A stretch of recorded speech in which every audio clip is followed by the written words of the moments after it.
Dollar வந்து ஒரு fake மணி அப்படிங்கிறார். அதை ஏற்றுக்கலாமா சார்? எப்படி சொல்கிறீங்க? அதாவது ஃபேக் மணியா இல்லையாங்கிறத விட டாலர் வந்து ஒரு ரியல் மணி, கரன்சி. ப்ராப்ளம் என்னென்னு வந்து பார்த்தீங்கன்னா, அதிகமான கடன்களை வாங்கி வைத்துள்ளது அமெரிக்கா. நாடுகள்கிட்ட பூரா கடன், அங்கே உள்ள மக்கள் பூரா கடன், எல்லாருமே தங்களுடைய வரம்புக்கு மீறிய வாழ்க்கையை வாழ்ந்து கொண்டிருக்கிறார்கள். ஸோ இது வந்து இந்த பூம் அண்ட் பஸ்ட் சைக்கிள்னு சொல்லுவோம். ஸோ இது வந்து எல்லாமே ஒரு எக்ஸஸுக்கு போய் தான் கரெக்ஷன் ஆகும். இப்போ அந்த கதை தான் நடந்துக்கிட்டு இருக்குது. ஒரு காலத்தில் அமெரிக்காவிலே வந்து பார்த்திங்கன்னா வீடுகள் 1000 ஸ்கொயர் ஃபீட்டு, 800 ஸ்கொயர் ஃபீட்டு, 1200 ஆச்சு, 1500 ஆச்சு. இப்போ சாதாரண வீடுகள் அமெரிக்காவில் ஒரு மிடில் கிளாஸ் ஃபேமிலி வாழ்கிறது வந்து 3500 square feet, 4000 square feet.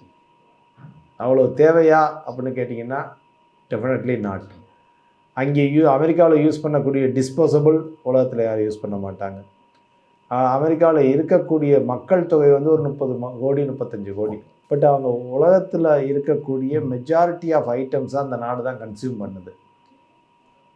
So இந்த ஒரு ஆடம்பரமான வாழ்க்கை அது வந்து ரொம்ப நாளைக்கு எடுத்துக்கிட்டே ஓட முடியாது. ஏன்னா நீங்கள் வாழ்கிறது வந்து இன்னொருத்தருடைய பணத்தில் வாழ்ந்துக்கிட்டு இருக்கீங்க.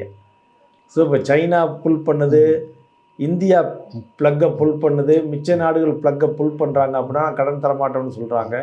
அப்படின்னா ஆட்டோமேட்டிக்காக உங்களுக்கு வந்து பெரிய பிரச்சனை தான்.